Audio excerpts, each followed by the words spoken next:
Assalamualaikum warahmatullahi wabarakatuh. Kembali lagi di channel kami di Rizkymed. Kali ini kita akan membahas materi aplikasi turunan dalam rangka masuk perguruan tinggi. Jadi soal-soal yang akan kami bahas adalah soal-soal SBMPTN, UTBK, ujian mandiri maupun soal-soal yang lain yang sejenisnya. Namun sebelumnya seperti biasa minta tolong untuk klik like, subscribe, dan share sebanyak-banyaknya supaya video ini bisa bermanfaat buat orang lain gitu ya. Langsung saja untuk soal yang pertama kaitannya dengan aplikasi turunan ya. Ini ada soal SPMB tahun 2006. Soalnya adalah grafik Y sama dengan 2x pangkat 3 dikurangi 3x pangkat 2 dikurangi 12x ditambah 7 turun untuk x yang memenuhi berapa. Nah, untuk bisa mengerjakan soal ini maka ada hal-hal yang perlu kita kuasai dalam materi aplikasi turunan. Apa saja yang perlu kita kuasai? Yang pertama, dalam materi aplikasi turunan kaitannya dengan grafik fungsi fx. Grafik fungsi fx secara umum kalau kita lihat dari bentuknya ada 3 jenis. Bisa naik, bisa turun, atau stasioner. Ini secara sederhana. Walaupun sebenarnya ada yang namanya cekung ke atas, cekung ke bawah, dan seterusnya. Tapi untuk secara sederhana, grafik fungsi fx yang biasa dikeluarkan, ya kalau tidak naik, turun ya stasioner. Kapan suatu grafik fungsi dikatakan naik? Grafik fungsi fx dikatakan naik ketika turunan fungsi fx lebih dari 0. Sedangkan grafik fungsi fx dikatakan turun ketika turunannya kurang dari 0 dan grafik fungsi fx dikatakan stasioner ketika turunannya sama dengan 0. Nah, kalau dilihat dari tandanya, naik dan turunnya fungsi nanti yang akan kita cari bentuknya interval. Jadi soalnya adalah mencari interval naik dan turunnya fungsi. Sedangkan untuk stasioner sendiri karena di sini tandanya sama dengan, maka yang kita cari berupa titik, gitu ya. Nah itu untuk grafik fungsi fx secara umum, gitu ya. Jadi intinya ketika ada soal yang diminta interval turun suatu fungsi, maka kita harus mencari turunan fungsi fx kemudian kurang dari 0 dan kalau naik turunan fungsi fx lebih dari 0. Nah, berbicara mengenai stasioner, apa itu stasioner? Nah, stasioner sendiri jenisnya ada 3. Ada maksimum, ada minimum, dan ada belok. Titik stasioner ada yang disebut titik maksimum, titik minimum, dan titik belok. Kapan suatu titik stasioner dikatakan maksimum? Ketika turunan keduanya kurang dari 0. Kapan turunan titik stasioner dikatakan minimum? Kalau turunan keduanya lebih dari 0 dan untuk belok turunan keduanya sama dengan 0, gitu ya. Atau bisa menggunakan uji turunan pertama, yaitu jika ada suatu titik sebelah kirinya naik, kanannya turun, berarti ini adalah titik maksimum. Ketika ada suatu titik sebelah kirinya turun, sebelah kanannya naik, berarti ini titik minimum.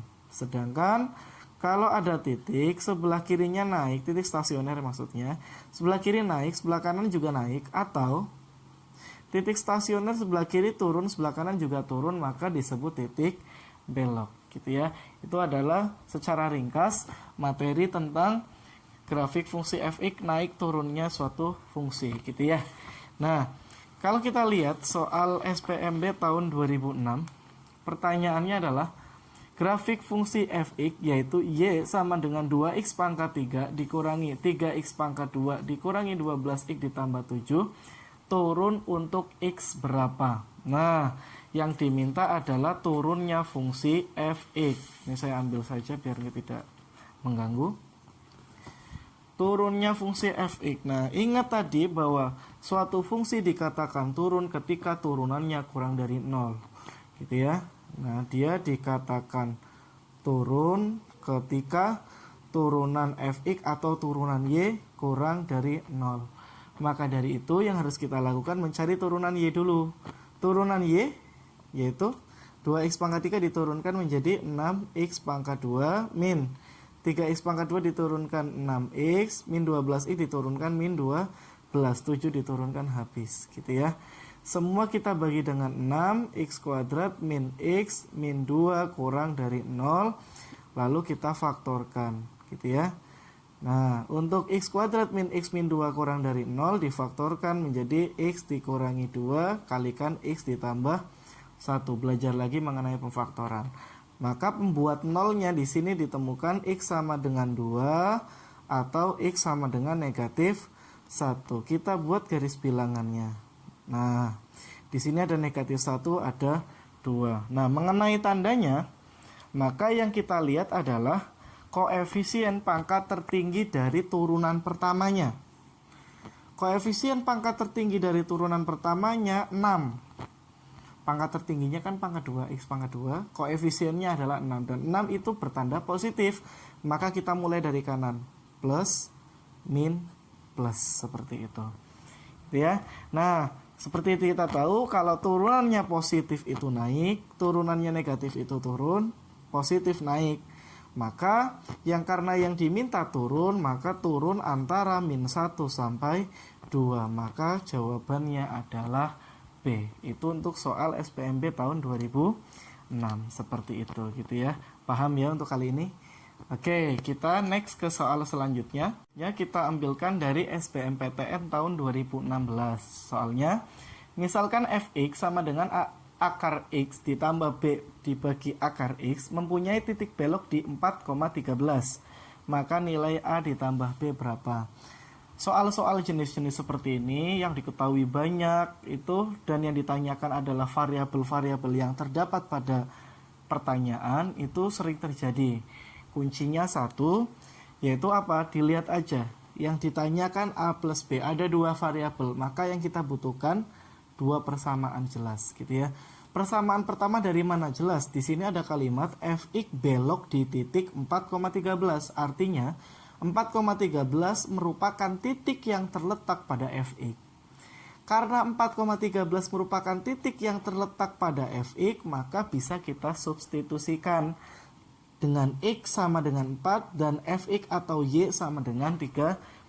Itu menjadi persamaan pertama. Maka yuk kita coba. Maka fx-nya bernilai 13 sama dengan x-nya 4, akar x berarti 2, berarti 2a ditambah b dibagi akar 4 juga 2, gitu ya.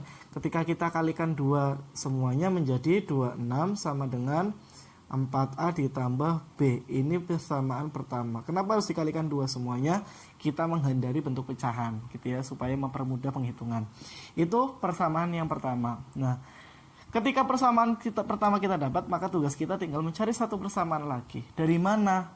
Jelas dari kunci kata kuncinya, yaitu titik belok. Dan kita sudah tahu tadi bahwa yang namanya titik stasioner dikatakan titik belok ketika turunan keduanya sama dengan 0. Maka tugas kita di sini fx kita harus mencari dari fx kita harus mencari turunan keduanya, gitu ya. Bagaimana dengan mencari turunan keduanya? Ya, dari sini. Di sini ada fx, kita sederhanakan atau jadikan bentuk pangkat terlebih dahulu, yaitu a x pangkat setengah ditambah b x pangkat negatif setengah. Maka turunan pertamanya adalah setengah a x pangkat negatif setengah dikurangi setengah b x pangkat negatif 3/2. Itu masalah turunan ya, dipelajari lagi untuk cara menurunkan seperti apa. Kemudian turunan keduanya negatif setengah kali setengah negatif 1/4 ax pangkat negatif 3/2. Negatif 3/2 kali negatif setengah plus 3/4 bx pangkat min 5/2. Nah, atau kalau kita sederhanakan, negatif 1/4, di sini A ya, gitu ya. X pangkat negatif 3/2 turun, jadi X pangkat 3/2. X pangkat 3/2 sama saja X akar X. 3/2 1/2. Ditambah 3/4, negatif 5/2 turun, jadi X pangkat 5/2. 5/2 itu 2/2. 2/2 B, gitu ya. Ini adalah turunan kedua fungsi Fe. Nah, kalau sudah ketemu seperti ini, baru kita turunkan turunan kedua sama dengan 0. Nah, dengan X-nya di sini adalah 4, tinggal kita substitusikan, gitu ya. Untuk X-nya sama dengan 4, turunan keduanya bernilai 0. Maka ini 4 kali 4 16, kali akar 4 itu 2, gitu ya. 2 kali 16 32, gitu ya. Ditambah 4 kuadrat 16 kali 4 64, gitu ya. 64 kali 2 128, 3 bagi 128 B, dan ini sama dengan 0, seperti itu. Nah, untuk mempermudah, kita kalikan semuanya dengan 32. Kita kalikan semua dengan 32 menghasilkan negatif A ditambah kalikan 32 dikalikan 128 saja sudah, gitu ya. Mohon maaf, kita kalikan 128 saja. Nah, supaya tidak ada bentuk pecahan. Ketika dikalikan dengan 128, maka negatif 1/32 menjadi negatif 4A, gitu ya. Ditambah 3B sama dengan 0. Nah, ini menjadi persamaan yang kedua. Nah, yang dicari adalah A ditambah B, maka tinggal mengeliminasi kedua persamaan tersebut, gitu ya. Nah, kalau mengeliminasi saya yakin kalian semua bisa ya. Di sini ada 4A ditambah B sama dengan 26.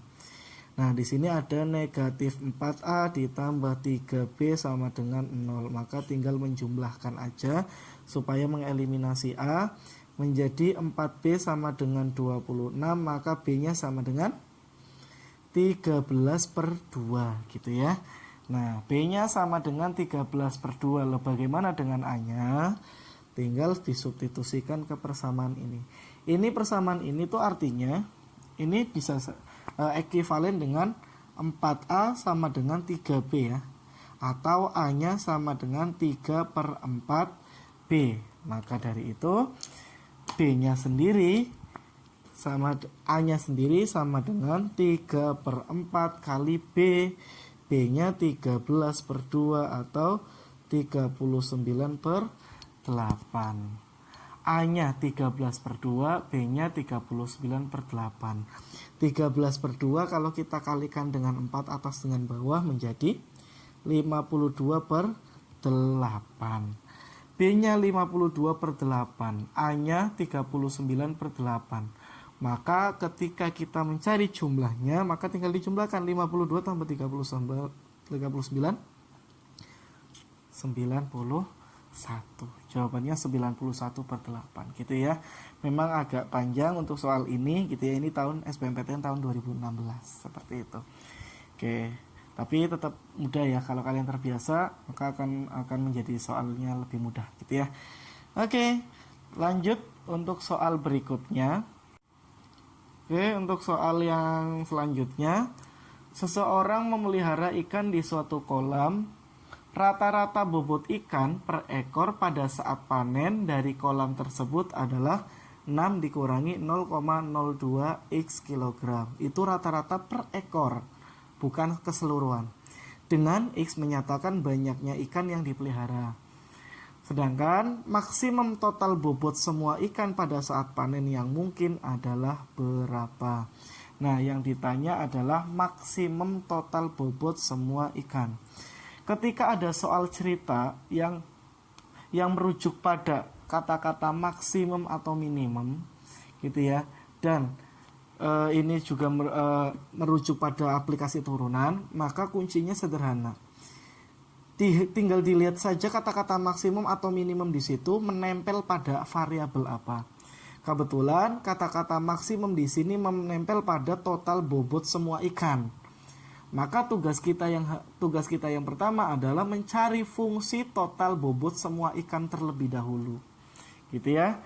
Nah, dalam hal ini kita lihat rata-rata bobot ikan per ekor sekian, padahal ada X ekor. Maka untuk total bobot bisa saya tulis total bobot itu sama dengan bobot per ekor dikalikan dengan banyaknya ikan, seperti itu. Nah, ini adalah fungsi total bobotnya terlebih dahulu. Gitu ya, kita harus nyari dulu. Berarti ketika kita kalikan dengan X menjadi 6X dikurangi 0,02X pangkat 2. Nah, di sini yang diminta adalah total bobotnya harus maksimum. Total bobot harus maksimum, TX harus maksimum. Misalkan di sini total bobotnya TX. TX harus maksimum itu kalau diturunkan harus sama dengan 0. Kenapa diturunkan sama dengan 0? Merujuk pada stasioner. Yang dinamakan maksimum, minimum, belok itu adalah salah satu jenis dari stasioner. Maka syaratnya adalah diturunkan sama dengan 0. Maka tinggal kita menurunkan 6X dikurangi 0,02X pangkat 2. Diturunkan menjadi 6 dikurangi 0,04X sama dengan 0. Maka pindah ruas 6 sama dengan 0,04X. Kita kalikan 100 semua gitu ya, biar lebih mudah. Jadi 600 sama dengan 4X, maka X-nya sama dengan 600 dibagi 4, 150. Nah, 150 ini artinya bahwa total bobot semua ikan akan maksimum ketika X-nya sama dengan 150. Ini belum menyatakan total bobotnya. Nah, yang dicari adalah total bobotnya. Total bobot maksimumnya. Berarti X sama dengan 150 tinggal disubstitusikan ke persamaan total bobot di sini, gitu ya.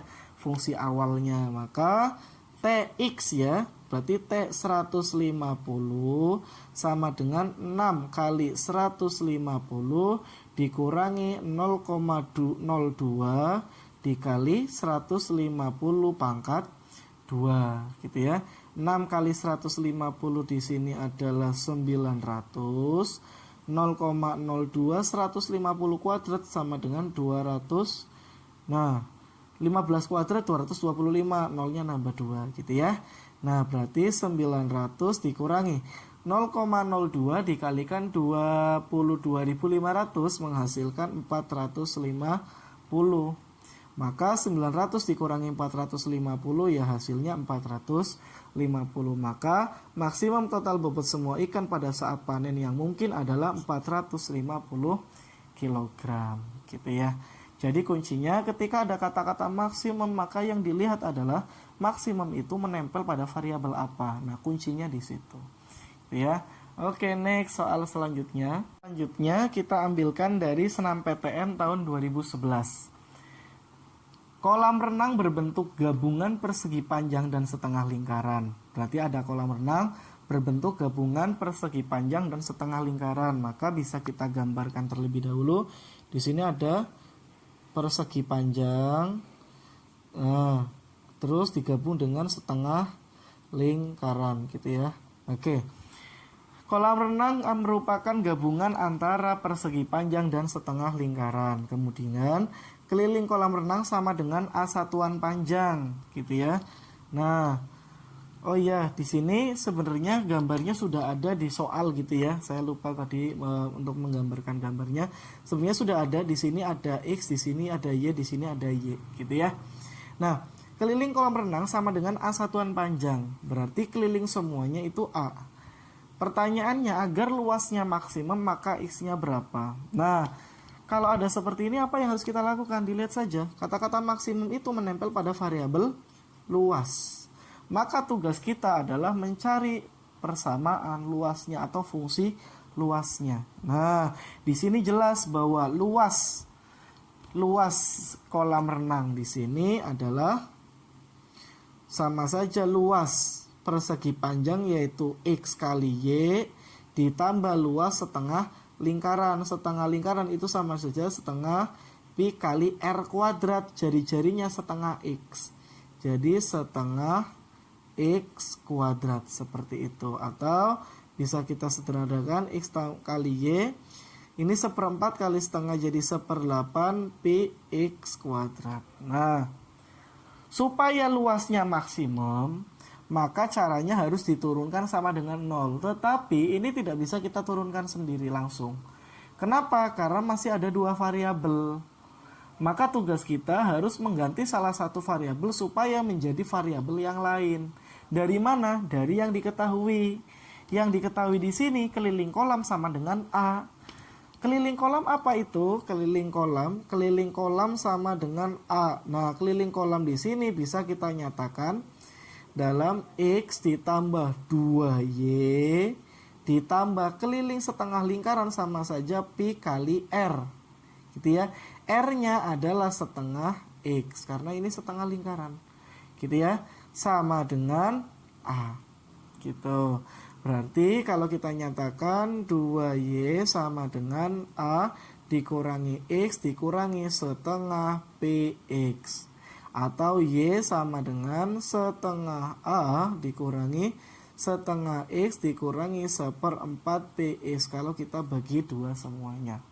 Maka Y-nya kita substitusikan ke sini. Nah, menjadi, kalau Y-nya sudah disubstitusikan menjadi sama dengan X kali Y-nya berubah menjadi setengah A dikurangi setengah X kurangi 1/4 PX ditambah 1/8 PX kuadrat. 1/8 PX kuadratnya dari sini. Yuk kita selesaikan. Agak saya ke ataskan sedikit ya.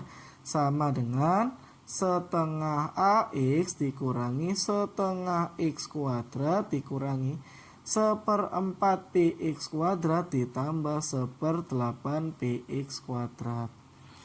Atau sama dengan setengah AX kurangi setengah X kuadrat negatif 1/4 PX kuadrat ditambah 1/8 PX kuadrat sama dengan negatif 1/8 PX kuadrat.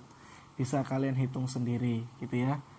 Nah, kalau sudah seperti ini, karena luasnya sudah dinyatakan dalam bentuk satu variabel, yang diminta luas maksimum. Nah, luas maksimum itu terjadi kalau turunannya sama dengan 0. Tinggal kita turunkan aja.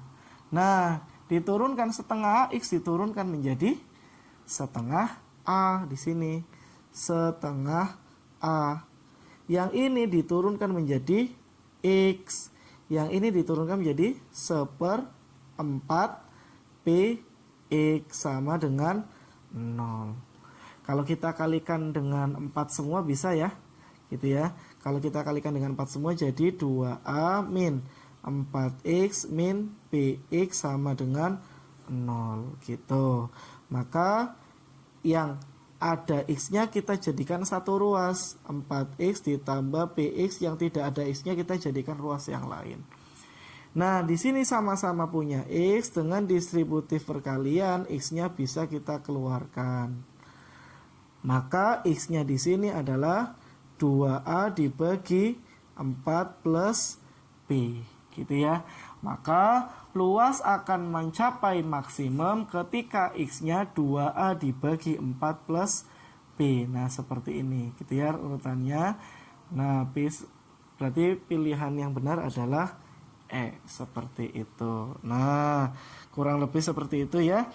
Nah, seperti ini juga walaupun kelihatannya susah, panjang, asal kalian mengerjakan, berlatih mengerjakan terus, latihan soal terus, soal-soal yang jenis, saya rasa kalian akan terbiasa sendiri gitu ya. Pesan saya bisa karena terbiasa, maka biasakanlah diri kalian supaya menjadi bisa gitu ya. Oke, cukup sekian dari saya. Sukses buat kalian semua.